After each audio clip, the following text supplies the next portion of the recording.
Ya, ya, ¿Ya? doctora. Sí. Listo, perfecto. Listo, muchas gracias.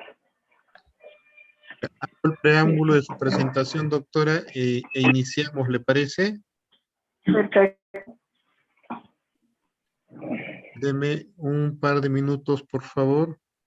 Ujú. ¿Usted me confirma la invitación es de la Secretaría de Salud del Perú? Ministerio de Salud. Ministerio de Salud del Perú, ¿sí? Ministerio de Salud del Perú. Listo, perfecto. Un segundito.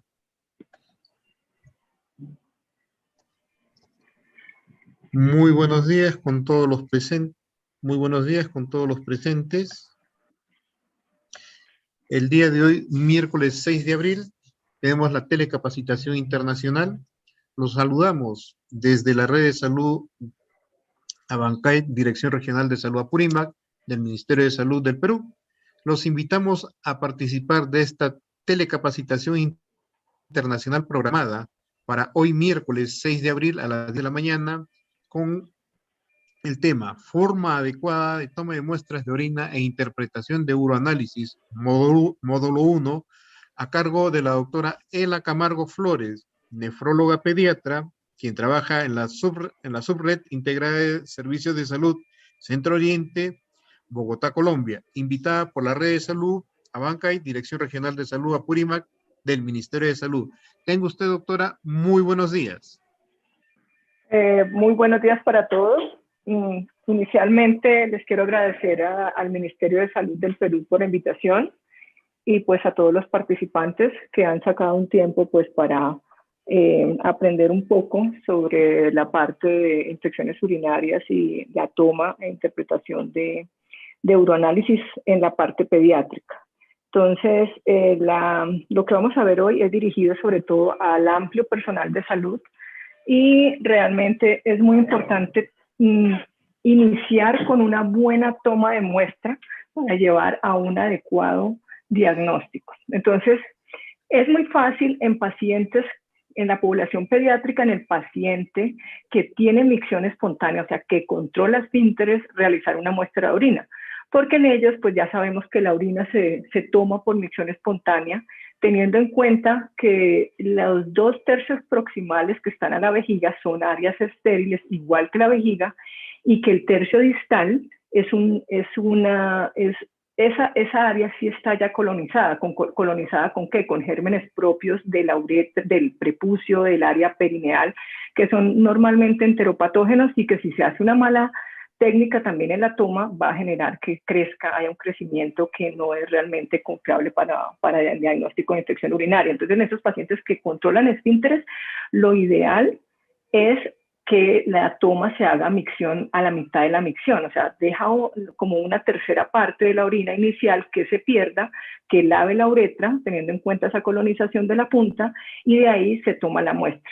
Eso sucede igual en adultos, o sea, con el paciente con el que tenemos control de esfínteres no tenemos problema para la toma de la muestra. Entonces, ¿en qué vamos a enfatizar hoy? En la toma de la muestra en pacientes que no controlan esfínteres, teniendo en cuenta que una mala toma pues va a llevar a que una muestra que es subóptima pues es perjudicial tanto pues para el paciente porque podemos hacer unos diagnósticos erróneos y también para la eficiencia de los servicios de salud, sobre todo porque los pacientes en los que tomamos orina usualmente son pacientes que consultan a un servicio de urgencia donde necesitamos rápidamente digamos, hacer el giro cama porque es un servicio de mucha consulta y tener que volver a repetir muestras pues va a hacer que esto no sea eficiente.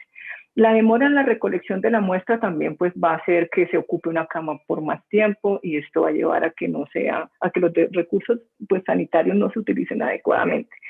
Y lo que les decía, una muestra inadecuada pues va a aumentar la probabilidad de un falso positivo, de diagnosticar falsamente una infección urinaria, también llevar a ese paciente a una toma innecesaria de antibióticos y adicional en nuestro sitio de trabajo generar una resistencia antimicrobiana. Entonces, estos niños en los que no hay control de esfínteres, es importante que cuando nosotros usualmente tomamos una muestra de orina, la hacemos es más dirigido a que necesitamos excluir o hacer un diagnóstico de una infección de vías urinarias. Hay excepciones, que vamos a estudiar una hematuria, que vamos a estudiar una proteinuria, una glucosuria, pero lo usual es, en estos servicios de salud, por ejemplo, urgencias, es más para diagnóstico de infección urinaria. Entonces, todavía, como vamos a ver más adelante, de acuerdo a las vías en los países y de acuerdo a la población que ellos manejen entrenada o no, hay mucho debate en cuál es la forma óptima para estos niños se debe tomar la muestra. Hay métodos que son no invasivos y métodos que son invasivos. Cada uno tiene unas ventajas y unas limitaciones. Entonces, en los métodos no invasivos, como son, por ejemplo, colocar algodón en el pañal, ¿cierto? O se pueden colocar como una especie de toallitas parecidas a unos tampones, ¿cierto? Y ahí cae la muestra de orina y ahí con una jeringa se extrae y eso es lo que se enviaría a análisis. Entonces son unas toallitas. También existe la bolsa que creo que en todas partes pues se conoce.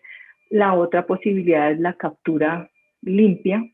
Digamos que esto tiene lo fácil que puede ser en la toma, que los papás no se van a angustiar, no vamos a tener estrés por esa parte, el niño va a estar más tranquilo, pero realmente se ha visto que es una pérdida de tiempo porque finalmente vamos a tener que volver a tomar otra muestra de una forma más adecuada, minimizando la contaminación y eso va a hacer que el paciente se demore más, que perdamos ocupando una cama, que utilicemos unos recursos que son innecesarios. Entonces realmente hay que tener en cuenta esto. Ahora, estos métodos no invasivos se pueden mejorar haciendo una técnica de estímulo miccional, pero sobre todo estas técnicas, como la vamos a ver más adelante, sirven mucho sobre todo en el paciente recién nacido, en el menor de un mes, que es la técnica de la vejiga lumbar, que la vamos a explicar, y el kiwi, que también pues acelera que se pueda hacer esa captura de chorro limpio.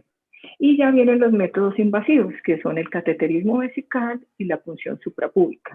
Obviamente estos métodos cuentan con un menos porcentaje de contaminación, pero requieren más experiencia, más experticia y generalmente generan dolor en el niño, molestia, irritabilidad de los padres. No, papá, es que toca volver a tomar otra muestra y eso pues va a generar más inconformidad. Si alguien está escuchando, hay algún problema, por favor me informan porque pues yo voy corriendo en la charla y pues puedo estar dejando al público sin audio y no darme cuenta. Bueno, está todo bien, doctora. El audio gracias. está perfecto. Gracias. Bueno, entonces aquí tengo una foto. Digamos, yo tengo entendido que hoy en la charla va a haber muchas personas de la parte de enfermería. Entonces, a veces en la parte de enfermería hay que tener como un acuerdo entre enfermeros y médicos para pues que la situación se lleve a cabo, la toma de la muestra adecuadamente. ¿Qué pasa con los métodos no invasivos como los que tenemos en las primeras tres fotos que tenemos acá? Bueno, la bolsita que está recogiendo, ¿cierto? En esta bolsita, pues digamos que nos sirven estos tres métodos mucho para lo que es el uroanálisis. Sin embargo, para el diagnóstico que vamos a necesitar el urocultivo, si tomamos el uroanálisis inicial, pues vamos a ver que si es un uroanálisis patológico y vamos a necesitar nuevamente tomar una muestra con una mejor técnica y eso va a requerir pérdida de tiempo, ¿cierto? Porque el urocultivo sí tiene que ser una muestra totalmente adecuada. Entonces, cuando es la bolsa recolectora, pues la bolsa, ustedes saben, se pega ahí en el pliegue de los labios. Si es varón, pues se deja la punta del pene ahí. Entre las indicaciones antiguas que se manejaban de ellas, que debe cambiarse cada 20 minutos, pero uno ve que en un servicio de urgencias que está colapsado, pues realmente esa bolsa dura mucho tiempo ahí puesta.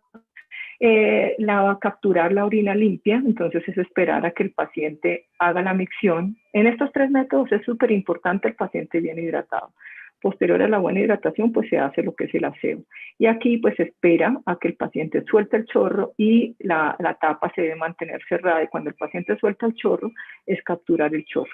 Pero esto indica que en el servicio de urgencias pues va a haber mucha pérdida porque los papás uno los ve ahí con el frasquito 1, 2, 3 horas tratando de cazar la orina y el paciente mientras tanto ocupando un servicio, una cama. Ahora, esto de cazar la orina, ¿cierto?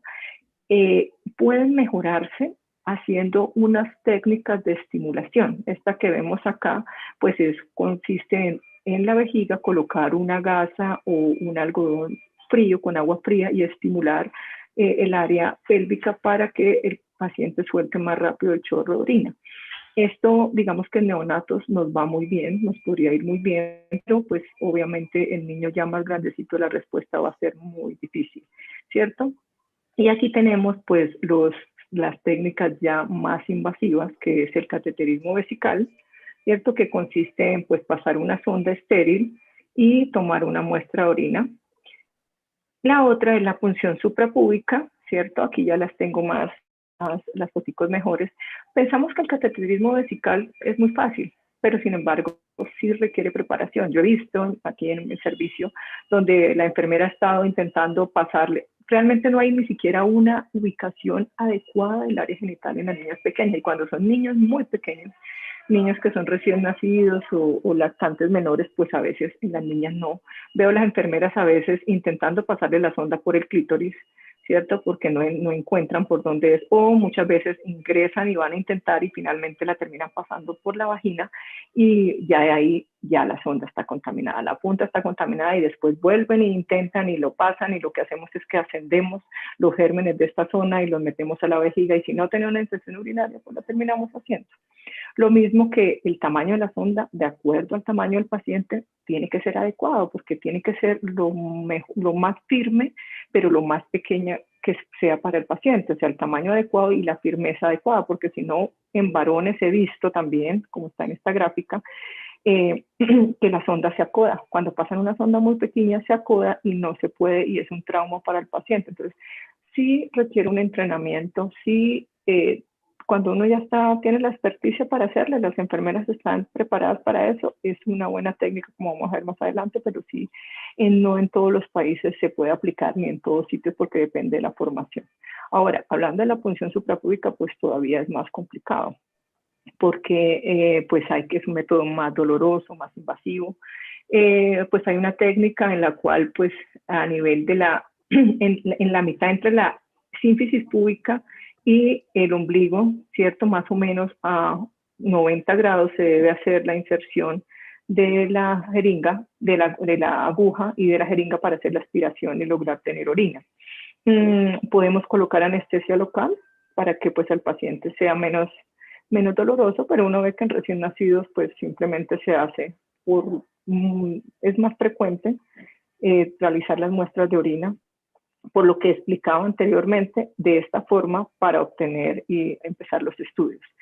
Tengamos en cuenta que de estas dos técnicas, de estas dos que tenemos acá, estamos hablando de un paciente recién nacido o lactantes menores, ¿cierto? En los cuales la micción es continua. Entonces, la posibilidad de que nosotros entremos a tomar una muestra, ya sea por cateterismo o entremos a tomar una muestra por punción suprapúbica y encontremos la vejiga vacía, pues de todas formas es alta. Entonces, esta técnica mejora si nosotros lo hacemos por vía ecográfica, pero muchas veces no tenemos en el hospital ciertos recursos, mucho menos un ecógrafo en el servicio de urgencias para hacerlo, ni el entrenamiento en ecografía para saber si la vejiga está llena y saber que estamos haciendo bien la función. Entonces no es tan fácil realmente.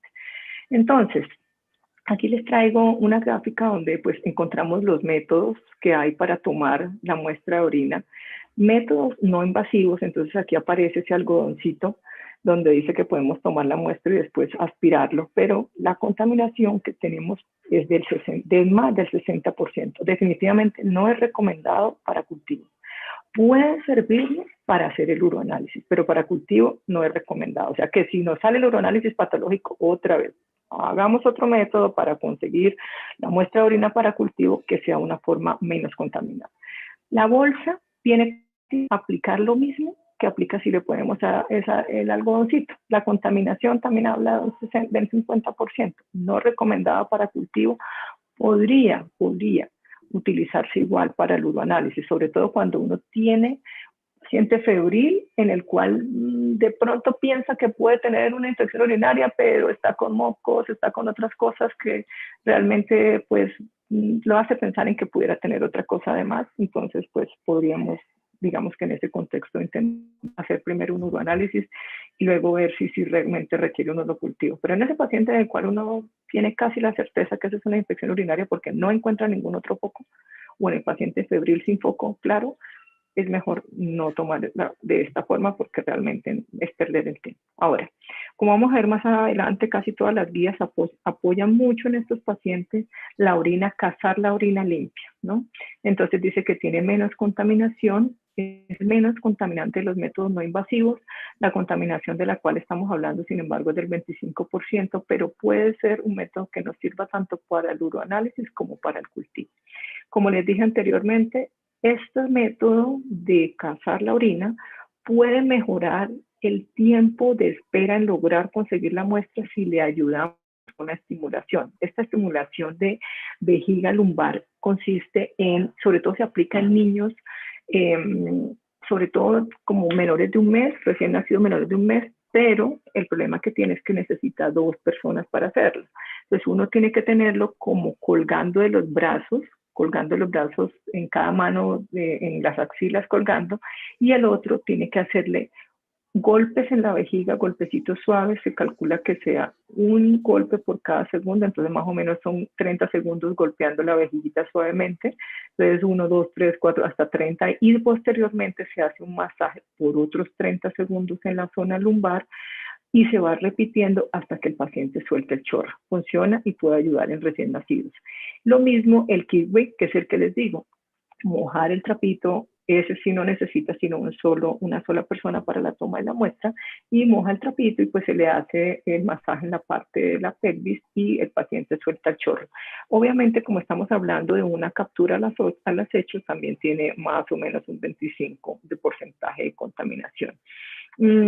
Ahora, esto funciona, lo que les digo, muy bien para neonatos, pero pues imagínense tener que ocupar 2 operarios en una muestra de orina esperando a que el niño case el chorro.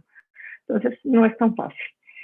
Hablando de los métodos invasivos, pues tenemos el cateterismo vesical y tenemos la pulsión suprapúbica, que era lo que les estaba explicando. El cateterismo vesical tiene más o menos un 10% de contaminación, sirve para tomar tanto el uroanálisis como el cultivo, tiene que tener una preparación porque si no lo hacemos bien podemos generar un trauma uretral, podemos generar un trauma vesical, ¿cierto? Si no utilizamos la sonda que es, pues vamos a de pronto hacer un sangrado intravesical, y de hecho ustedes, los que han trabajado en el medio y han tomado este tipo de muestras a través del cateterismo, y uno los ve que están ahí y empiezas a sangrar la vulva y la uretra, el clítoris, pues por donde hagan el esfuerzo de entrar. Entonces realmente sí es importante tener uno bien en entrenamiento, la paciencia y hacerlo pues lo mejor posible para pues no generarle ni una lesión ni un dolor a este paciente, ¿no? Y el otro método pues es la aspiración suprapúbica, lo que les decía, pues tiene una contaminación muy chiquita, ya se habla del 1%, ¿cierto? Pero necesita realmente que la persona esté entrenada, o sea, esto lo tiene que hacer un especialista, un médico, pediatra, ¿cierto? Y requiere que, pues, idealmente se pueda hacer bajo una guía ecográfica, que esto lo mejora, ¿no? Obviamente es súper, para el diagnóstico es muy certero, ¿no? Tiene mucha especificidad. Bueno, entonces, ¿qué recomiendan? Pues nosotros idealmente, pues los estudios que hay son estudios fuera, ¿no? Donde las técnicas son mejor establecidas, hay mejores insumos, por decirlo así, hay mejores herramientas para realizar estas tomas. Entonces, lo que recomiendan en general es haga la técnica que usted mejor sabe hacer, pues teniendo en cuenta los protocolos que están acá, porque, por ejemplo, en el Reino Unido, que es el primero que tenemos acá, la mayoría de pacientes inicial lo maneja el médico general. Por eso ellos no son tan enfáticos en decir cateterismo vesical ni decir punción suprapúbica. Ellos apoyan mucho la captura de orina limpia. Entonces, si esta captura no se logra inicialmente, entonces ellos dicen, mejorémoslo con otro método no invasivo, y es como utilizando estas técnicas para que la micción se lleve a cabo de una mejor forma. ¿Listo? No recomiendan para nada ni las bolsitas, ni las gasas, ni nada de eso. Y si definitivamente este método no funciona, entonces ellos dicen, hagamos cateterismo o hagamos punción suprapúbica. Entonces, de pronto, cuando ustedes han escuchado el enfatismo de que tiene que ser punción suprapúbica, es porque los más enfáticos en eso son la Sociedad Americana de Pediatría. Ellos son los que dicen que realmente con estos niños hay que hacer cateterismo o punción suprapúbica, pero cuando uno lee los artículos de ellos, ellos están muy a favor de la punción suprapúbica. Pero eso lo hace allá el pediatra, o sea, realmente lo hace el especialista y tienen todas las herramientas para hacerlo de forma adecuada. Por eso cuando uno lee lo de la Sociedad Americana de Pediatría, ellos son tan empáticos en eso.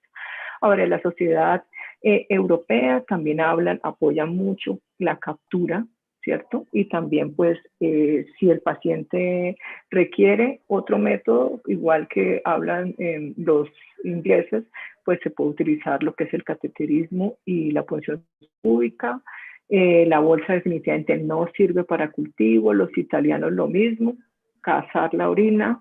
En el paciente que está severamente comprometido, que ustedes lo ven que llega realmente comprometido al servicio de urgencias, es lo que ellos dicen de una vez, pues entremos a hacer una toma con cateterismo. Dicen que la bolsa no sirve para nada, siguen negando la bolsa, los franceses lo mismo, captura, y si no es posible, pues se recomienda el cateterismo y la punción suprapúbica.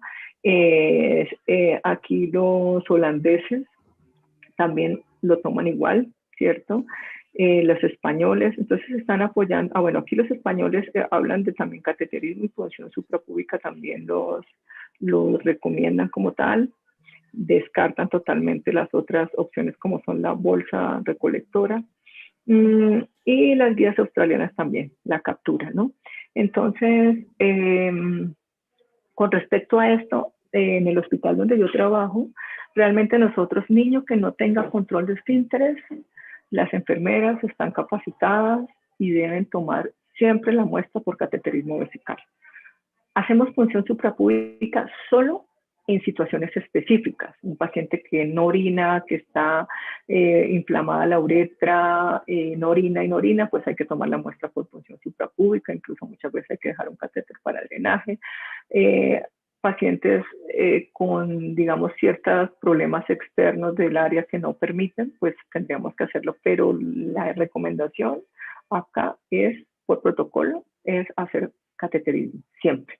Siempre, pues de acuerdo a la forma como ustedes lo manejen allá, pues tienen dentro de los protocolos cómo debe ser la muestra, pero sí definitivamente se debe descartar las bolsas, la recolección con bolsa, porque la contaminación es muy alta. Entonces, o se hace la captura de la muestra, ¿cierto?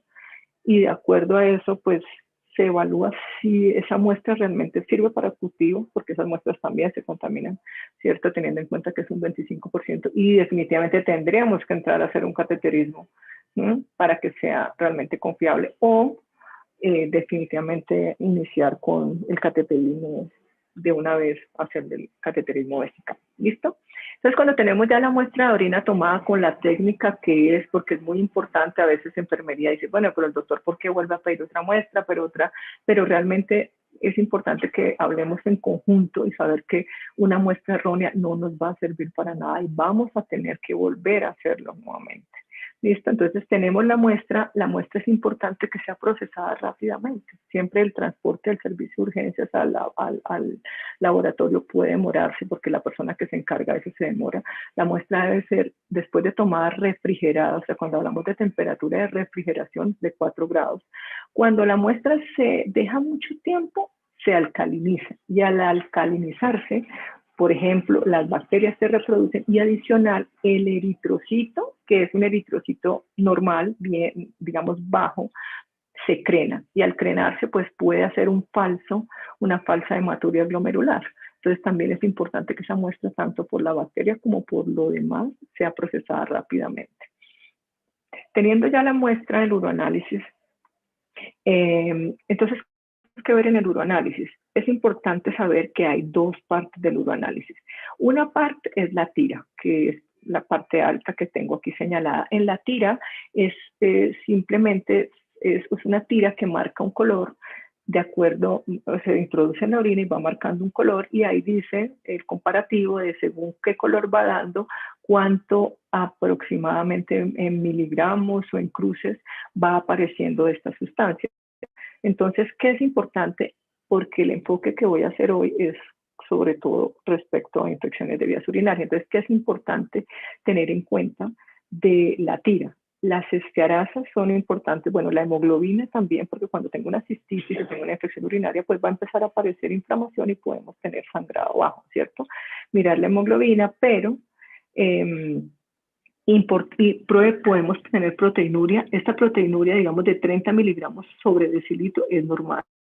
No es una proteinuria leve, es normal. También en un proceso inflamatorio puedo tener algo de proteinuria, algo de hemoglobinuria, pero hablando de uroanálisis dirigido a infección urinaria, tenemos que tener en cuenta dos cositas importantes acá. Una son las estearasas leucocitarias y otras son los nitritos. Las estearasas leucocitarias las producen leucocitos que se encuentran en la vejiga y específicamente los polimorfos nucleares. Estos polimorfos pues llegan y migran a esa área cuando hay procesos infecciosos, porque no debemos tener polimorfos nucleares en la vejiga porque sí. Ahora, hay ciertos, como vamos a ver más adelante la especificidad, hay ciertas situaciones en las cuales también yo puedo tener sangrado en la vejiga o inflamación en la vejiga, como en las nefritis, ¿no? Una glomerulonefritis, un hemolítico urémico, ¿cierto? En traumas. Por eso es que no es tan específica, pero tiene una sensibilidad buena. Entonces, en ella lo miramos, cuando decimos tiene estearasas leucocitarias positivas, también podemos decir tiene piuria. Entonces aparece la palabra piuria ahí como representativo también. Ahora, los otros son los nitritos. Los nitritos también se miran en la tira y ¿cómo aparecen los nitritos? Es cuando los bacilos gram negativos, que si miramos, la mayoría son bacilos gram negativos, entonces la Escherichia coli, el Proteus, ya sea Mirabilis vulgaris, la Serratia, las Pseudomonas, o sea, la mayoría hacen esto, pasan los nitratos a nitritos. Entonces, si yo encuentro nitritos en el examen de orina, me está hablando de que ese paciente tiene un bacilo gram negativo en la vejiga. Entonces, sí hay un germen patógeno ahí, pero tienen un problema con la sensibilidad porque los nitritos requieren un tiempo en la vejiga para producirse, mínimo 4 horas. Entonces, por eso se recomienda la orina de la mañana, porque fácilmente esa orina lleva bastantes horas ahí y realmente si tenemos alguna posibilidad de cazar nitritos, es en esa. Entonces, en un lactante que está con micción continua o que están en servicio de urgencias cazándole la orina, que nada que hace, entonces muy probablemente no se van a encontrar, pero el momento en que ustedes encuentren nitritos en la orina, habla de una altísima posibilidad de que el paciente tenga una infección de vías urinarias. Y esto es con respecto a la tira. Ahora, la otra parte que miramos es la parte del sedimento. El sedimento es un poquitico de orina que lo cogemos, lo centrifugamos y la bacterióloga lo mira en el microscopio. Ahora, hay otras técnicas que lo hace directamente la máquina, en el cual los valores de la normalidad ya son diferentes. Este que tengo aquí es un sedimento que lo está haciendo la bacterióloga mirándolo por el microscopio. Entonces, ¿qué se mira? Los leucocitos. ¿Cierto? Si los leucocitos, pues se mira todo, ¿no? Si hay células epiteliales, pero ¿qué marca como importante la leucocituria? Entonces, que esté por encima de 10 ya habla de que tiene una infección urinaria. Por ejemplo, en este paciente tiene 10 leucocitos, pero sin embargo tiene unas estearasas altísimas.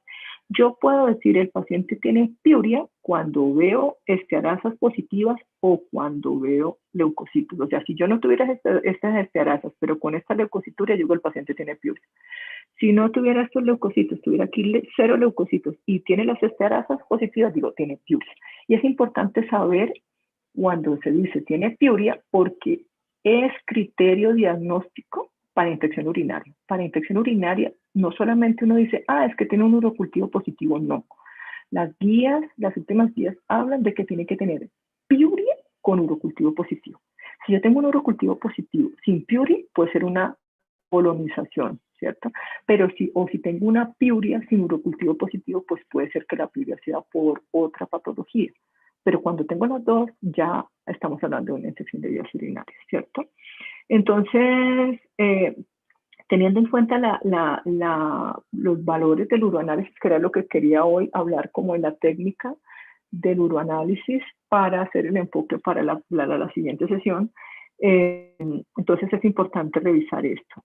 se me ha olvidado en la parte de la muestra, se habla de que más o menos se requiere 1 centímetro, ¿cierto?, para los procesos, pero realmente lo que sucede en mi institución es que con 1 centímetro siempre vuelven a pedir muestras, más muestras para analizar la parte del uroanálisis como tal y para simultáneamente hacer urocultivo. Entonces están hablando más o menos que tratará uno de mandar unos 4 centímetros de la muestra, ¿cierto? Bueno, entonces, ¿cómo interpretamos esto, el uroanálisis, para tener un enfoque inicial de que estamos ante un paciente con infección de vías urinarias? No sé cómo voy de tiempo. ¿Cuánto llevo, doctor? ¿Voy bien? Que creo que son 20 minutos.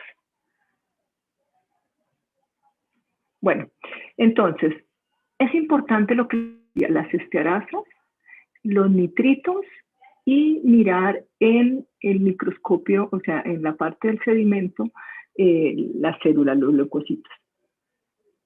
Cuando tenemos unas estearasas positivas, estamos hablando de una sensibilidad del 79% con una especificidad del 87%. Esta especificidad se ve alterada por lo que les comentaba. Podría haber otro proceso inflamatorio que pudiera llevarnos a que esas estearasas se presenten. Pero miren los nitritos. Los nitritos son súper importantes para hablar de infección de vías urinarias. Tienen poca sensibilidad por lo que les dije. Estos pues requieren 4 horas mínimo para que se produzcan, entonces no es tan fácil, pero cuando uno los ve, está hablando, mira, 98% de especificidad. O sea, es casi una infección urinaria cantada.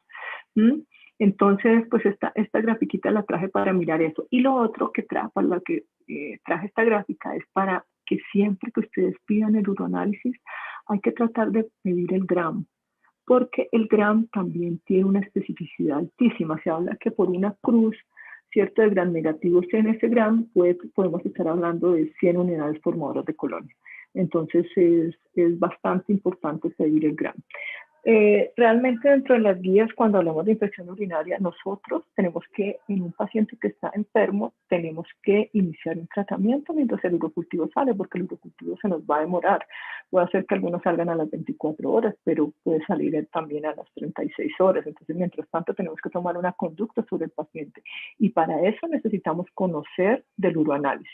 Entonces, es importante, estearasas, o sea, que haya piuria. Si hay nitritos, obviamente la leucocituria. Esta leucocituria está muy bajita de pronto para la tira, ¿no? Hablaría de más de 20, más de la palabra. Entonces, tenemos que tomar una comunidad, ¿cierto? Y definir un paciente. Entonces, importante uroanálisis y el GRAM. Bueno, pues aquí de la suma de todos, cuando tengo nitritos más estearasas, pues es muy probable que yo tenga una infección urinaria. Cuando los nitritos son negativos, pero tengo unas estearasas positivas, pues tienen la probabilidad. Y definitivamente cuando ninguno de los dos está, pues tenemos como que mirar qué otro diagnóstico puede tener ese paciente.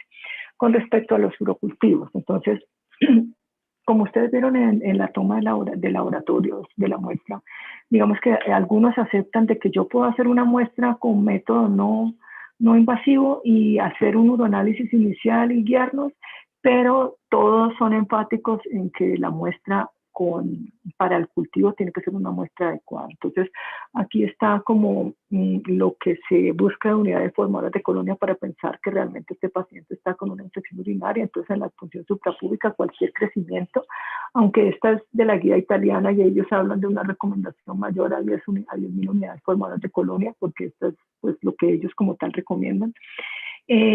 Cuando es cateterismo vesical, entonces ellos hablan, antes nosotros o en muchos sitios tomaban el cateterismo vesical como mayor a 100.000 unidades formadas de colonia, como si fuera micción espontánea, y no. Realmente se habla, cuando es por cateterismo, 50.000 unidades formadas de colonia. Y si el paciente tiene fiebre o está con leucocituria, ¿cierto?, un paciente que está comprometido, mayor de 10.000 unidades formadas de colonia. Las guías italianas pues también apoyan eso. Cuando es micción espontánea, sí es mayor a 100.000 unidades formadoras de colonia, aunque ellos hablan de 50.000, los italianos. Y cuando es por bolsa, sí se comporta igual las unidades formadoras de colonia que con la con la misión espontánea, ¿cierto? Aunque ellos aquí ya la bolsa sí la restringen mucho a más de 100.000 unidades hormonales de colonia.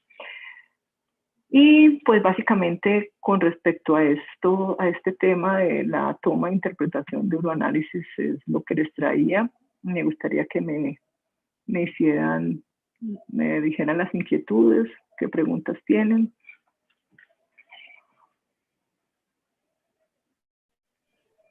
Sí, doctora, un tema muy importante tanto para el nivel primario como para el nivel hospitalario en lo que se refiere a una toma adecuada de muestras. Doctora, nos pregunta, por favor, las preguntas que tengan pueden realizarlas vía el chat del Zoom para poder hacerle llegar a la ponente. Doctora, nos preguntan si en los resultados de un examen de orina, en un uroanálisis, necesariamente tienen que colocarnos la cantidad de colonias que existen o puede ser obviado.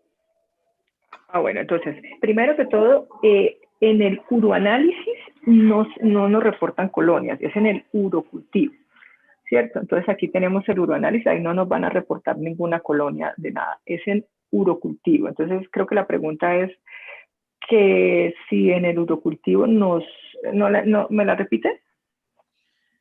Y en el uroanálisis, así nos han preguntado, ¿es necesaria o no el reporte de cantidad de colonias?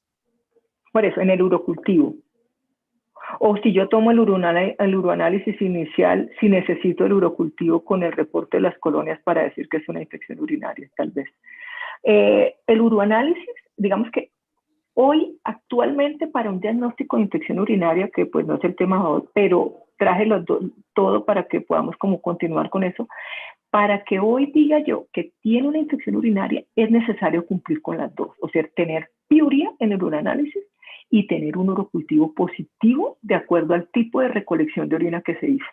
Vuelvo y recuerdo, la piuria son que tengamos estearasa, ya sea por la tira o en el sedimento leucocituria, eso se llama piuria. Y en el urocultivo necesitamos que sea positivo. Si yo lo tomé por pulsión suprapúbica, pues cualquier procedimiento me habla de que es positivo. Pero, por ejemplo, si yo lo tomé por bolsa, que le exigen que sea mayor y tengo 50.000, pues no es positivo. Entonces, muy probablemente no es secundario, la inflamación de la vejiga no es secundario a esto, pero sí, yo sí lo cumplo los requisitos de que de acuerdo al tipo de recolección yo tenga el crecimiento de colonias que me exige el tipo de recolección, eso estaríamos hablando de una infección urinaria. O sea, siempre en este momento se necesitan las dos para diagnosticar la infección de vías urinarias. Ahora, hay excepciones, porque llega el paciente que llega enfermo, ¿cierto? Y llega con leucocituria, pero ambulatoriamente la mamá fue a la farmacia y le inició antibiótico. Entonces eso me va a inhibir el crecimiento en el cultivo.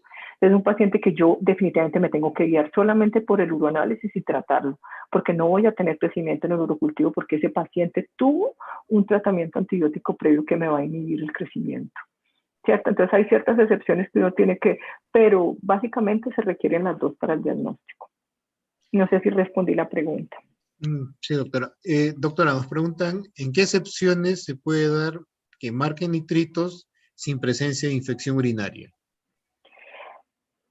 Puede pasar en pacientes que tengamos vejigas neuropáticas, ¿cierto? O vejigas que hayan sido ampliadas. Usualmente las vejigas ampliadas son muy chiquitas y retiran una porción de intestino y amplían la vejiga con eso. Esas son unas situaciones súper difíciles de diagnosticar una infección urinaria porque ese intestino produce moco, tiene colonización, o sea, y si la germen vive ahí, puede producirme que los nitratos pasen a nitritos. Lo mismo que muchos pacientes con vejiga neuropática, ¿cierto? En los cuales se hace cateterismo para evacuar la vejiga por horario, ellos van a tener gérmenes enteropatógenos como la E. coli que vive ahí y puede estar continuamente produciendo nitritos, pero sin nada de proceso inflamatorio, o sea, en ese contexto no tendrían ni leucocituria ni nada. Entonces, a veces también es un poco complicado manejar este tipo de pacientes para hacer un diagnóstico de infección urinaria, pero son como unos casos muy específicos.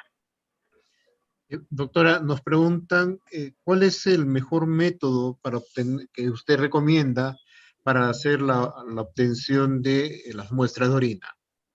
La toma de muestra de orina o la punción suprapúbica, no lo entiendo, doctor. ¿Cuál es el mejor método que usted recomienda para hacer una adecuada toma de muestra de orina? Bueno, entonces, realmente aquí en el servicio de urgencias, pues yo soy la nefróloga de la red y lo mejor para un paciente que no tiene control de esfínteres es el cateterismo vesical bien hecho, porque el cateterismo vesical le arroja a uno el resultado de la orina y simultáneo yo tengo la muestra para el cultivo. ¿Cierto? Nos ahorra tiempo de espera en un servicio de urgencias donde el paciente necesita moverse o nada más el paciente que está críticamente enfermo, ¿cierto? El paciente que está críticamente enfermo necesita la muestra rápido para iniciar pronto el manejo antibiótico porque es muy importante para que la evolución de la parte infecciosa se lleve a cabo adecuadamente. Entonces, lo que yo realmente recomiendo es el cateterismo vesical. Ahora, vemos que en otros sitios hacen mucho cazar la orina. Ahí meten y hay una mezcla también del tipo de paciente ambulatorio, ¿no? Porque ahí ponen, es como general. Entonces, si yo tengo un paciente que viene de la consulta externa y va a tomar, pues uno pone a los papás a que casen la orina, ya que casen la orina y ahí podemos obtenerla y vemos que no es malo, que en muchos países entrenados lo hacen y no es malo. Pero en un servicio, por ejemplo, de urgencias, que consulta al paciente está enfermo, está con fiebre, está inapetente, está llorando, o sea, está malo. Entonces, esos pacientes sí, realmente el cateterismo vesical es lo que yo más recomendaría y me adhiero a eso. Función suprapúbica realmente solo en ciertas situaciones en las cuales, digamos, no se pudo por cateterismo, la uretra no se ve, tiene una alteración, una fístula, está con retención, se hace. Y yo la hago bajo guía ecográfica. Entonces, en ese caso, podríamos hablar de que el paciente críticamente enfermo de servicio de urgencias, cateterismo vesical, y el paciente que es ambulatorio, pues podría hacerse como lo recomiendan muchas guías, capturando la orina y que los papás lleven la orina capturada, pero hay que explicarle muy bien a los papás porque ellos, es más, he visto pacientes que los ponen a hacer en un recipiente y de ahí lo pasan al otro recipiente estéril y eso es contaminado, no hay nada que hacer con eso. Entonces, otra vez pierde el tiempo, manda a los papás a tomar la muestra, otra vez otra autorización del laboratorio, 5 días más de espera. Bueno, también se complica. No sé si resolví la pregunta. Sí, doctora, nos preguntan, ¿en qué caso se puede presentar leucocituria, pero con un urocultivo negativo? Sí hay bastantes casos. Desde el más simple, que es una ¿cómo se llama? Síndrome de evacuación disfuncional, o sea, esos niños que se aguantan las ganas de orinar por pereza de ir al baño, y aprenden a mantener una vejiga crónicamente inflamada. Podemos tener leucocituria y uno mira el cultivo y sale negativo. Entonces, mira, esto puede ser por esta razón. Por ejemplo, pacientes que han sido posoperatorios y tienen un catéter adentro, ese catéter constantemente está como golpeando esas áreas de la vejiga y tenemos pacientes con leucocituria con un urocultivo negativo, o pacientes con una glomerulonefritis aguda en el cual sí que tienen una leucocituria alta y uno mira, porque usualmente el paciente con glomerulonefritis o síndrome nefrítico, ¿cierto? Que usualmente es postinfeccioso, uno de los principales diagnósticos que le ponen a uno es infección de vías urinarias. Si uno mira, si no, el cultivo está negativo, ese paciente lo que tiene es una glomerulonefritis, que tiene una leucocituria, o sea, una piuria, con un urocultivo negativo, paciente con una injuria renal aguda, paciente con un hemolítico urémico, todo lo que lleve a un proceso inflamatorio del parénquima de la vejiga nos va a mostrar leucocituria. Por eso se necesita la leucocituria, que habla de una inflamación de la vejiga, más un urocultivo positivo. Pero volvemos a lo que dije, hay ciertas excepciones en las cuales de pronto no es tan fácil movernos en el diagnóstico. ¿Qué más preguntas, doctor? Un minuto, doctora, porque en vivo también en YouTube hay preguntas que estamos revisando. Un segundo. Doctora, en el caso de pacientes pediátricos que sean portadores de sonda, ¿cuál es el accionar que se debe hacer para tomar una adecuada muestra urinaria? Seguimos la misma técnica, seguía lo mismo. Si tiene, o sea, cuando estamos hablando de sonda si estamos hablando de pacientes con sonda transuretral o estamos hablando de catéter doble J o con cateterismos vesicales intermitentes. Sí, doctora, cateterismo vesical intermitente. No, seguir tomarla con cateterismos, o sea, igual, sigue igual. Entonces, en el momento en que se va a hacer el cateterismo, se toma la muestra. Porque los cateterismos se hacen en una vejiga que no es capaz de tener ese detrusor contrayéndose y sacando la orina, sino la orina se hace por rebosamiento. O sea, se llena tanto la vejiga que ¡pum!, se sale la orina. Entonces, lo que hacemos es llevar a evacuar la vejiga para que no quede un residuo ahí que es un caldo de cultivo para los gérmenes. Entonces, lo que hacemos es por horario la vamos evacuando con cateterismo. Entonces, en esa vejiga, lo que se debe hacer es tomar, en el siguiente cateterismo, la sonda estéril se toma y se cultiva y se toma la orina. En esos pacientes es muy importante que los rangos de la normalidad en el uroanálisis y en el urocultivo cambian. Sí, que es otro tema como aparte. Para el paciente con cateterismos intermitentes, la leucocituria que uno pide para diagnóstico de infección urinaria ya no es como acá que habla uno de más de 5 por campo, ya se habla entre 12 y 15 por campo, porque ellos continuamente por esos cateterismos van a tener como un proceso inflamatorio.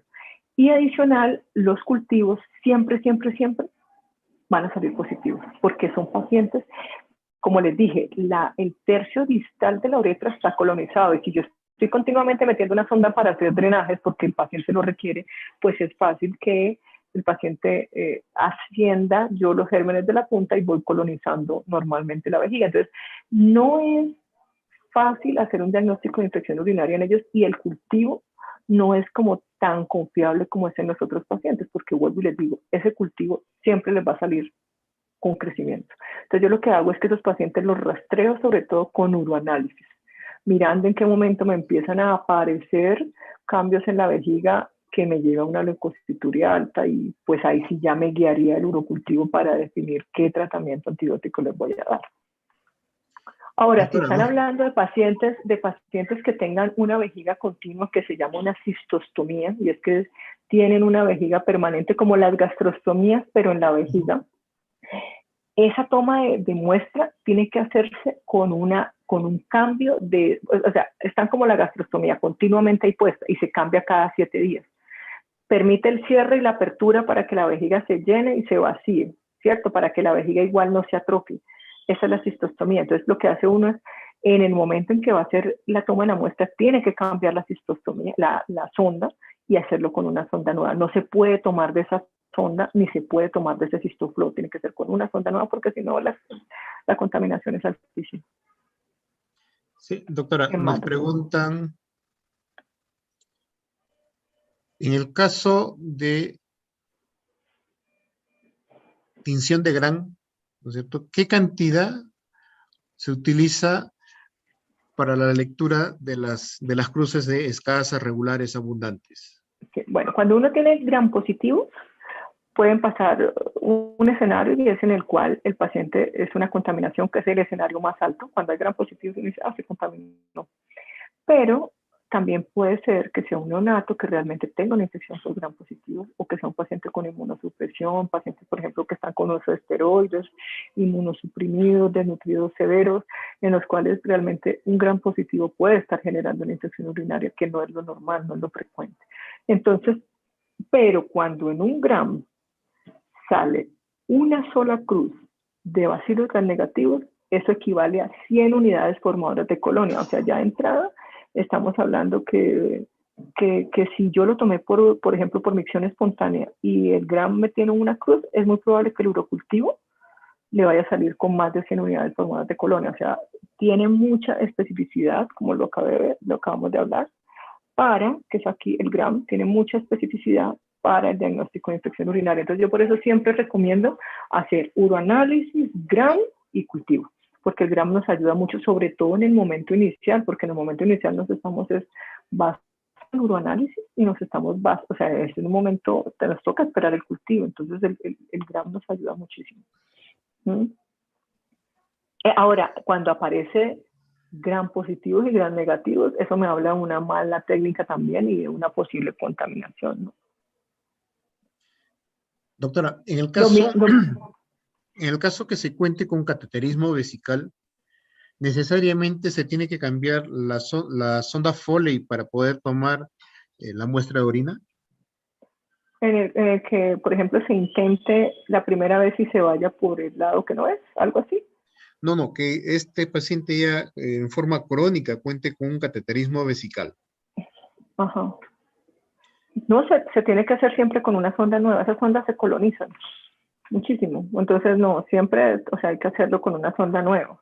Si me están hablando del paciente en cuidado intensivo, ¿cierto? Que el paciente está en cuidado intensivo con la sonda puesta porque le están haciendo cuantificación de orina, lo podríamos hacer de ahí, pero digamos que la posibilidad de que esté contaminada siempre va de acuerdo a los días en que el paciente ha estado con permanencia en la sonda. Cuando yo tengo una sonda vesical puesta, nos aumenta el riesgo de urosepsis entre el 3 y el 4% acumulado. O sea que si yo tengo un paciente en cuidado intensivo y lo tengo con una sonda permanente porque el paciente está ventilado, malísimo, en 10 días ya tengo un 30 o un 40% de hacer urosepsis.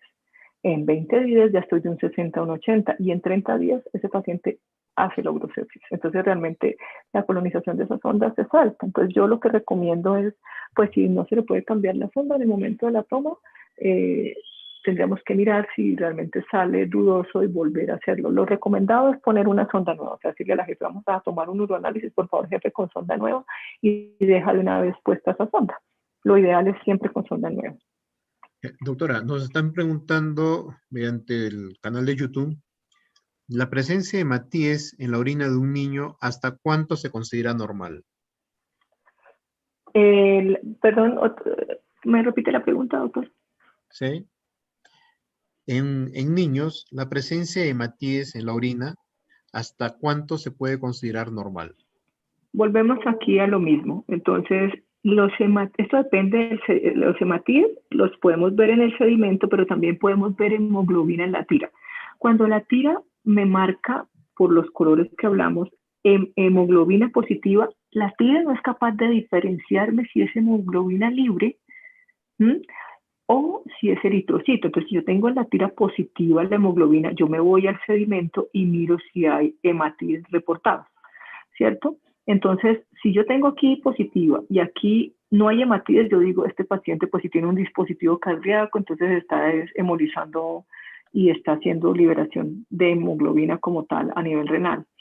Pero si tengo la tira positiva de hemoglobina y tengo además hematíes frescos, entonces digo, bueno, es una infección urinaria probablemente baja. Si el conteo lo hace la bacterióloga por centrifugación, lo normal va hasta 5, ¿cierto? Si ya el conteo se hace de forma automatizada por máquina, depende de la máquina. Hay máquinas que hablan que están entre 20, superior a 20, y otros que hablan superior a 25, ¿cierto? Entonces hay que mirar los parámetros, primero de cómo se maneja, cómo están manejando el sedimento, y segundo, los parámetros si es automatizado del sitio donde se está elaborando, ¿cierto?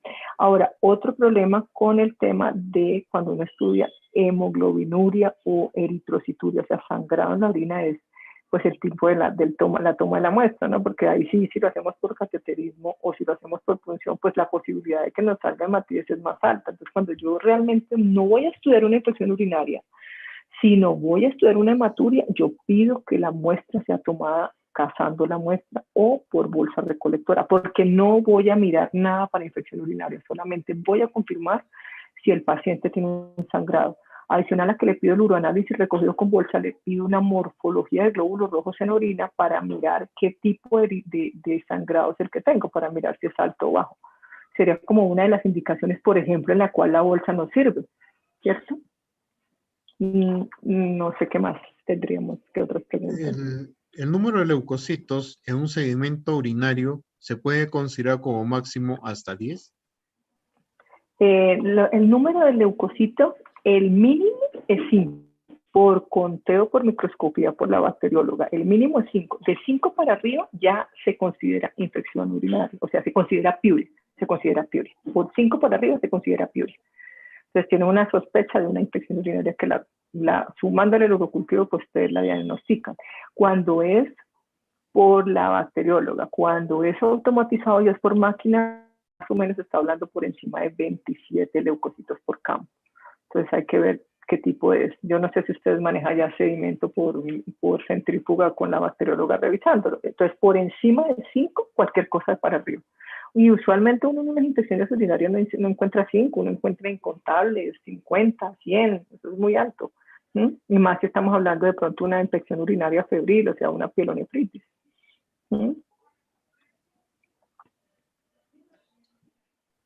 Nos preguntan,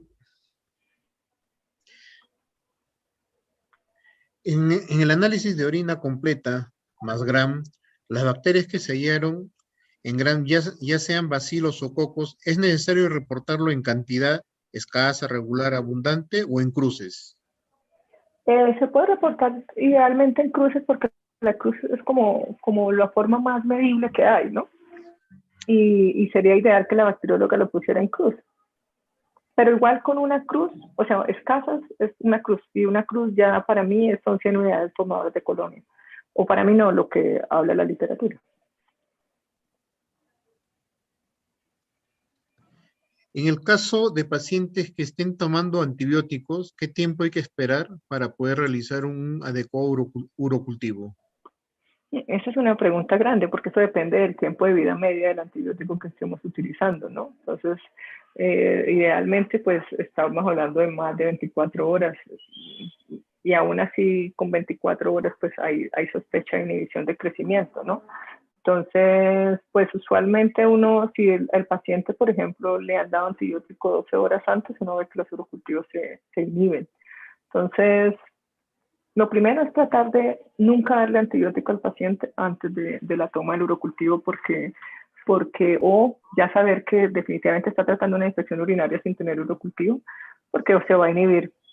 Pero entonces, por lo menos, estamos hablando de 24 horas hacia adelante para poderlo hacer. Pero también depende mucho del tiempo de vida media del antibiótico con que manejaron el paciente. Y también cuántas dosis recibió, ¿no?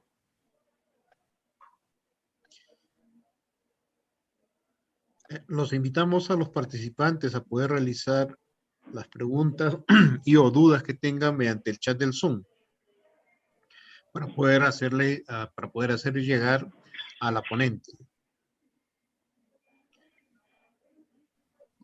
En lo que es la centrifugación para el sedimento, ¿qué cantidad de minutos se debe utilizar y a cuántas revoluciones por minuto se debe tener este equipo, doctora?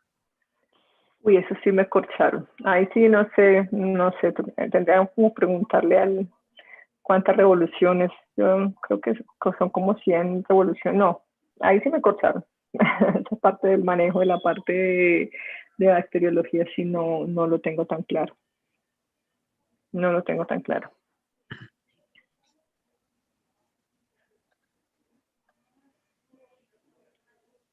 Nuevamente no sé si haya alguna bacterióloga, alguna microbióloga en el chat que de pronto nos pueda ayudar y de paso salimos de esa duda. Los invitamos a los participantes a poder completar el link de asistencia que se encuentra en el chat del Zoom y de la misma manera tenemos una pregunta pendiente, doctora, que es sobre gestantes. Nos preguntan... Gestantes. Sí.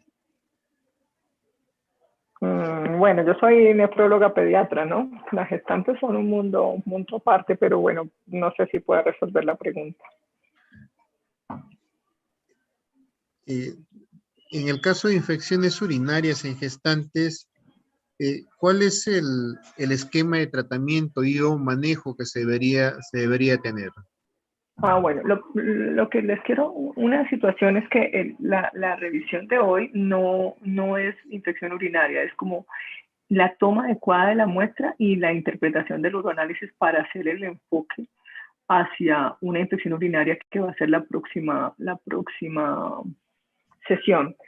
Ahora, en infecciones urinarias en mujeres gestantes, yo la verdad no manejo ese tipo de paciente porque mi paciente es un paciente pediátrico, pero dentro de las indicaciones, por ejemplo, de tratamiento de infecciones urinarias por gram por ejemplo, está el tratamiento de las infecciones en mujeres gestantes, igual que inmunosuprimidos y en pacientes ¿con qué? Con alguna alteración estructural adicional. Pero, y con respecto al enfoque del tratamiento como tal de gestantes, pues a eso también no le podría decir porque pues obviamente hay que mirar que el antibiótico sea adecuado, no cruce la placenta, pues no sé, no, la verdad no. Primero no lo tendríamos que revisar en el próximo tema, pero no hace parte de mi movimiento de trabajo, las mujeres gestantes. Te puedo Bueno, hablar del recién nacido. sí, doctora, nos dicen que la cantidad de revoluciones por minuto es de 2500 y el tiempo es 5 minutos. Eso, perfecto. Entonces, 2505 minutos. Muchísimas gracias.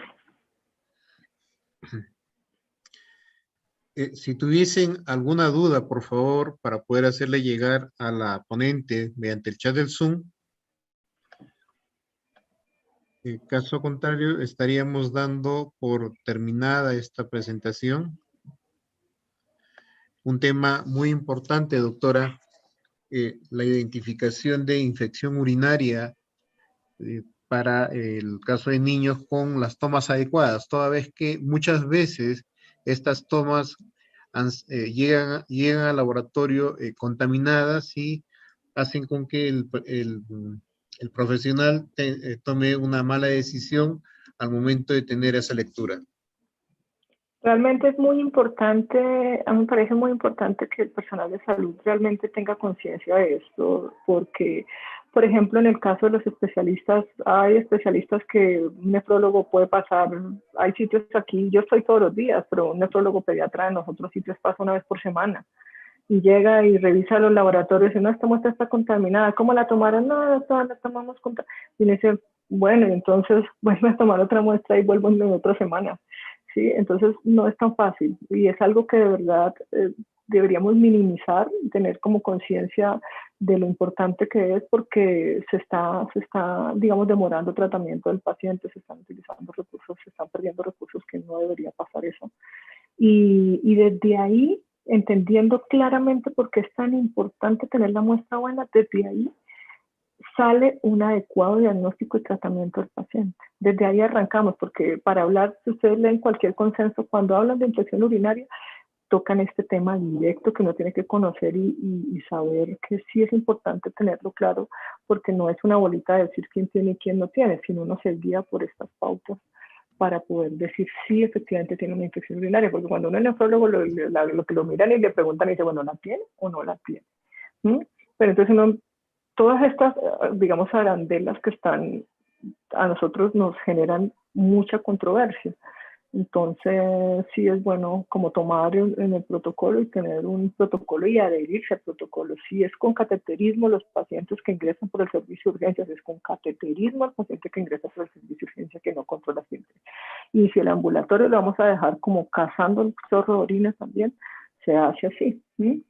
Eso sería como lo que yo pudiera decirles en este momento. Invitamos a los participantes a, por favor, encender cámaras. Las preguntas que tengan las personas que están con las manos levantadas, por favor, mediante el chat del Zoom.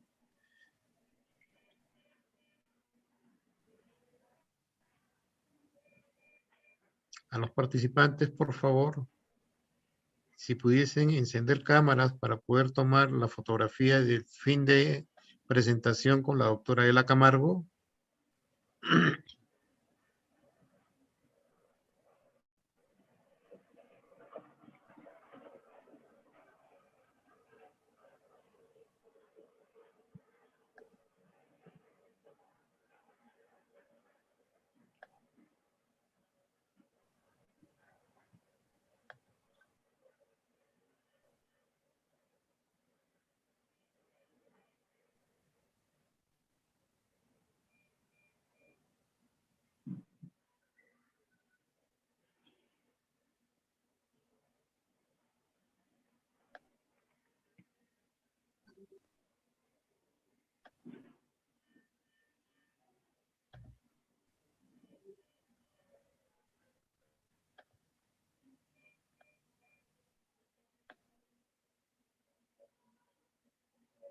Un minuto, por favor.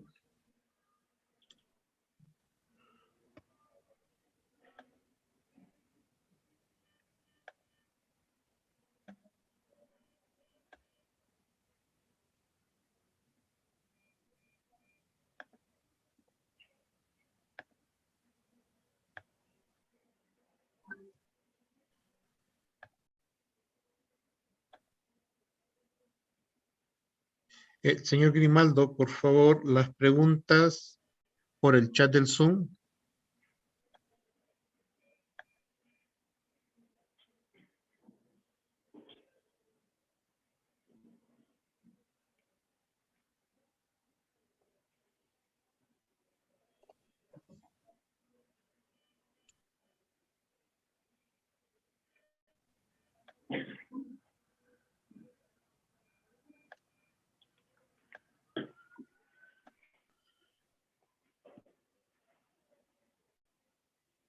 Bueno, muy agradecido a nombre del Ministerio de Salud del Perú por esta presentación, doctora Ela.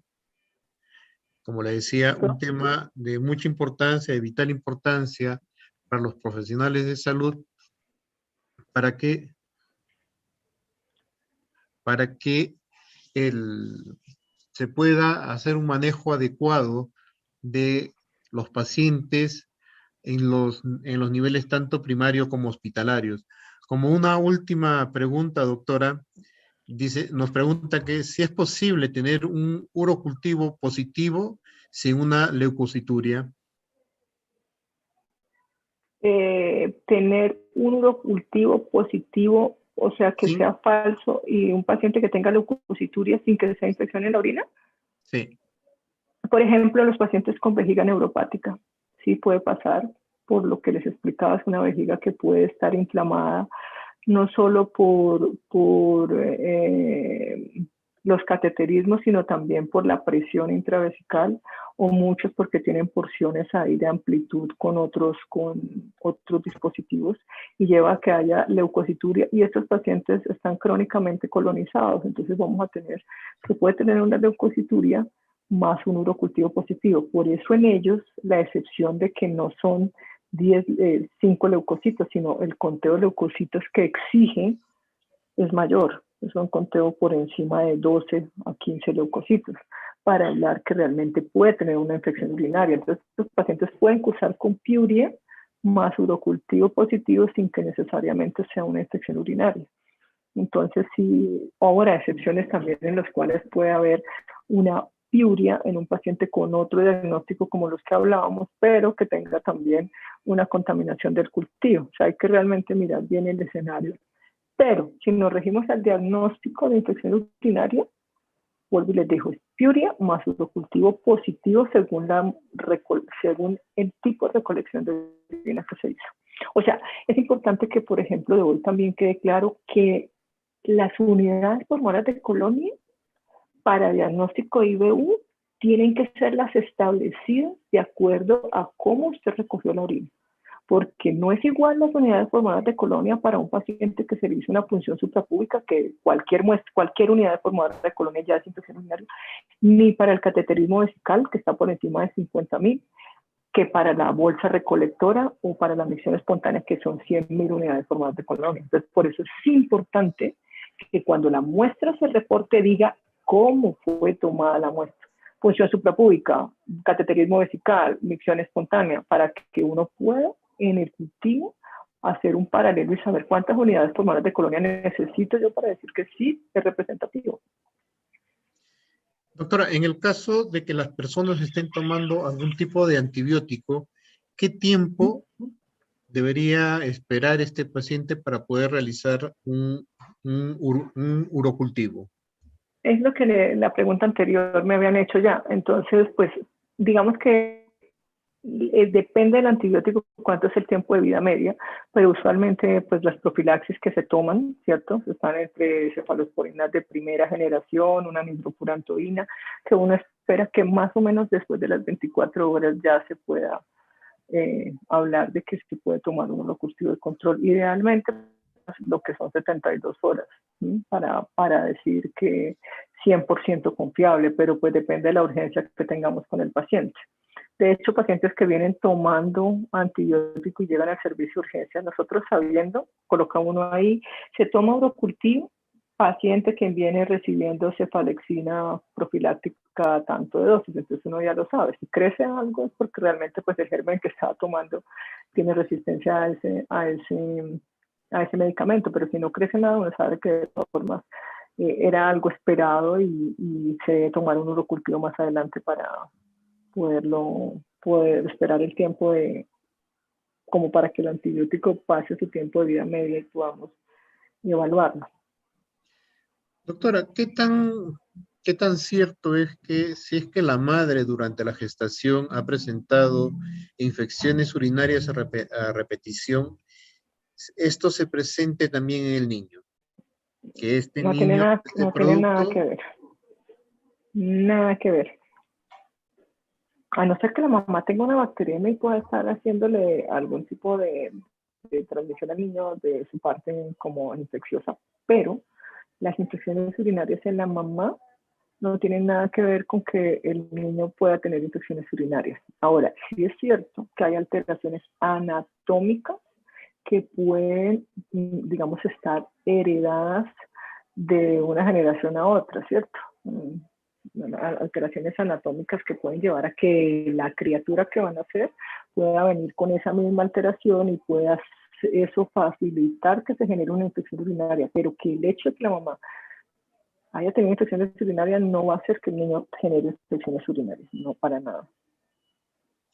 Bueno, doctora, agradecerle una vez más al nombre del Ministerio de Salud, de la Unidad Ejecutiva de Infosalud, por esta presentación y estaremos en una próxima presentación con el tema específico de infección urinaria, que ya hemos coordinado con usted la fecha y hora para poderla hacerla llegar. Invitamos a los participantes a poder completar el link de asistencia para de esa manera poder tener un pantallazo de qué necesidades en temas a dar es la que se está requiriendo.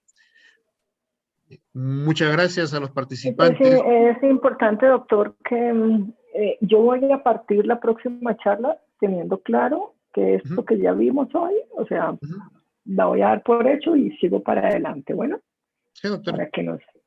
Perfecto. Sí, Bueno, muchísimas gracias. Muchísimas gracias a usted, doctora Ela, por el tiempo dispensado y por haber aceptado esta invitación de la Dirección Regional de Salud Apurímac, Red de Salud Abancay. Muchas gracias a todos. Muchas gracias. Por favor, completar la asistencia que se encuentra en el chat del Zoom a todos los participantes. Muy agradecido con todos ustedes y que tengan muy buenos días.